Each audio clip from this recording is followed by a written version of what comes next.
కేసీఆర్ 2 సంవత్సరాల తర్వాత వచ్చి ఓ సంచలనానికి మారుపేరుగా గంటన్నర సేపు ఎక్కడ కూడా కనీసం తడబడకుండా మంచినీళ్ళు కూడా తాగకుండా గంటన్నర సేపు అనేకమైనటువంటి రాష్ట్రము అతలకుతలమవుతున్న నేపథ్యంలో విచ్ఛిన్నమయ్యేటువంటి క్రమంలో సంచలనాత్మకమైనటువంటి ప్రెస్ మీటు నిన్న కేసీఆర్ పెట్టినటువంటిది మనం చూడడం జరిగింది. దానికి సంబంధించినటువంటి ప్రధానంగా ఉన్నటువంటి ఒక ప్రధానమైనటువంటి వార్త, దానికి సంబంధించినటువంటి వార్తలో భాగంగా తెలంగాణను కాపాడుకోవాలి, ప్రాణాలు పెట్టి తెచ్చుకున్నటువంటి తెలంగాణ పాడైపోతుంది అనేటువంటిది ప్రధానమైనటువంటి ఒక అజెండా.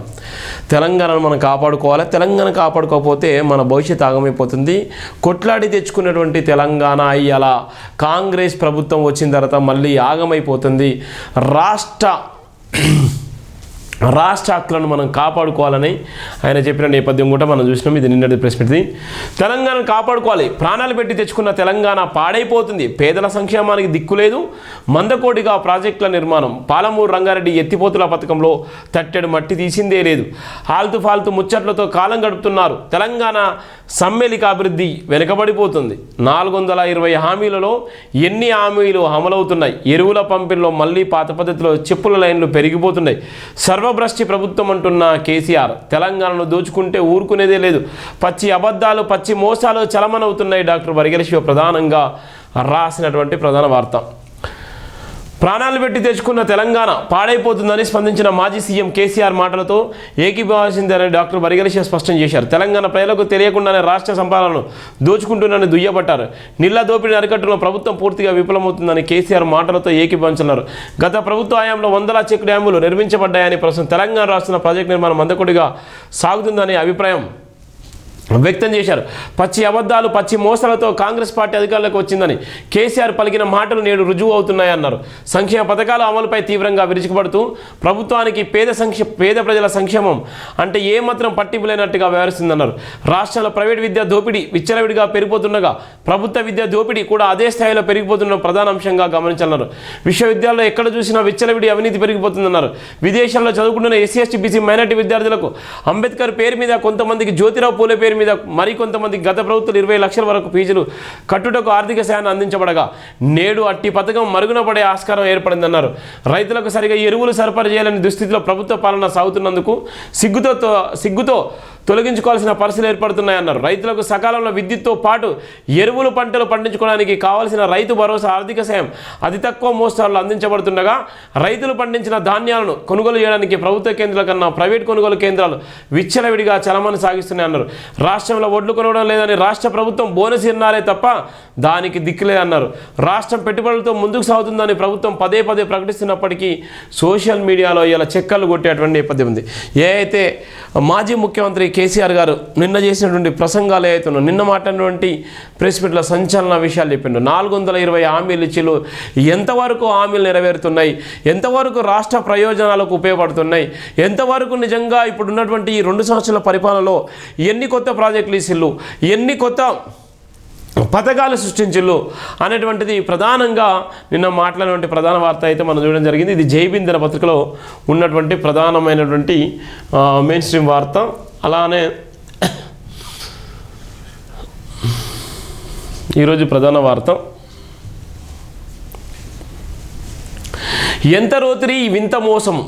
నేను ఎందుకు ఈ టైటిల్ పెట్టినంటే, ఇవాళ ఉన్నటువంటి కాంగ్రెస్ పార్టీ బీఆర్ఎస్ పార్టీలో గెలిచినటువంటి ఎమ్మెల్యేలు, బీఆర్ఎస్ పార్టీలో గెలిచినటువంటి ఎమ్మెల్యేలు కాంగ్రెస్ పార్టీలో ఉన్నప్పటికీ కాంగ్రెస్ పార్టీలో ఉన్నటువంటి ఎమ్మెల్యేలు మేము బీఆర్ఎస్ పార్టీలో ఉన్నాం, మేము పార్టీలు ఏం మారలేదు అని చెప్పినటువంటి వింత పరిస్థితి తెలంగాణ రాష్ట్రంలో ఉన్నటువంటి ఎమ్మెల్యేలు. ఒక పక్కన గెలిచింది బీఆర్ఎస్ పార్టీ నుంచి, వాళ్ళు మోస్తున్నటువంటి బాధ్యత కాంగ్రెస్ పార్టీది, కానీ వాళ్ళు రాష్ట్ర ప్రజలను మోసం చేసేటువంటి భయంకరమైన మోసము.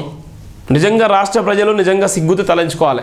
ఎందుకు సిగ్గుతో తలంచుకోవాలంటే, ఇక్కడ మనం చూసుకుందాం, ఎంత రోతిరి వింత మోసము.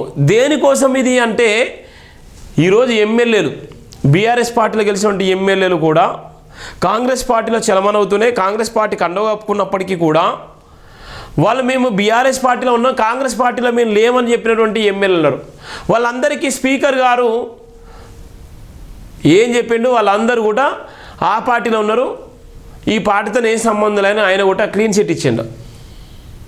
మరి తెలంగాణ రాష్ట్ర ప్రజలు మరి ఆ కాన్స్టిట్యూన్సీలో ఉన్నటువంటి ప్రజలు మరి ఇక వాళ్ళే డిసైడ్ చేసుకోవాలి.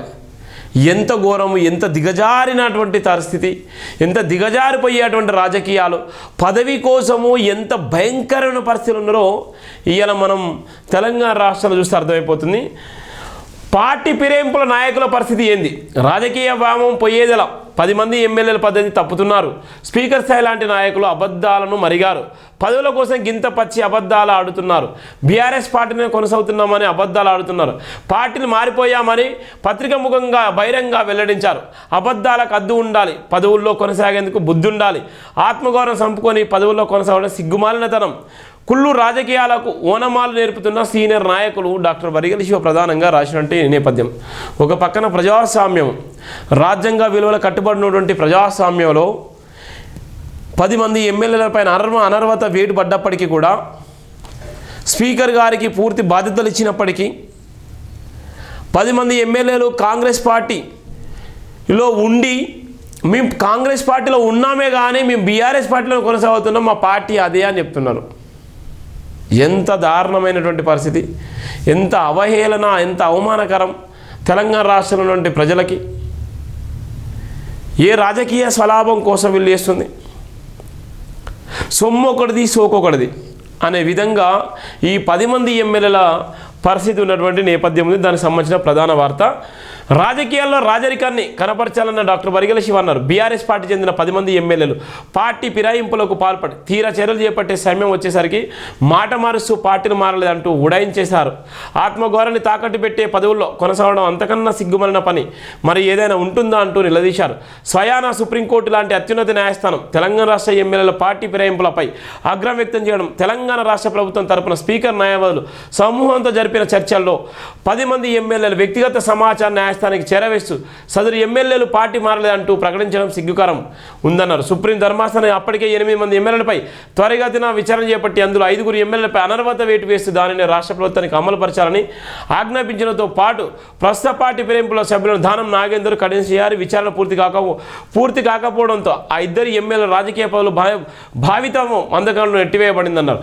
గతంలో పార్టీలు మారినామని ప్రజా సంక్షేమ పత్రిక సమక్షంలో ఆత్మగౌరవం సాక్షిగా పార్టీ కండువాలు మార్చుకొని ఇంతకాలం కాంగ్రెస్ పార్టీలో కొనసాగుతూ తీరా అత్యున్నత న్యాయస్థానం మందలించేసరికి పార్టీలు మారలేదని చెప్పడం నిజంగా ఒక సిగ్గుమాలినతనం. రాజకీయానికి ఇంతకన్నా ఘోరమైన పరిస్థితి ఏముంటుంది? ఇక ఇంతకన్నా దిగజారుడితనం ఇంకేం ఉండదు. ఇక ఒక పక్కన రేవంత్ రెడ్డి సమక్షంలో పార్టీ కండువలు మార్చుకున్నప్పటికీ, రేవంత్ రెడ్డి సమక్షంలో పార్టీలో చేరినప్పటికీ వాళ్ళందరూ ఇలా విచిత్రమైనటువంటి వాదనలు వినిపించేటువంటి పరిస్థితి ఉంది. తెలంగాణ రాష్ట్రంలో చూడు ఎంత రాజకీయం ఏ విధంగా ఉందో చెప్పడానికి ఇది ఒక ప్రధానమైనటువంటి వార్త. ఇది ఇక్కడ మనం చూస్తున్నాం.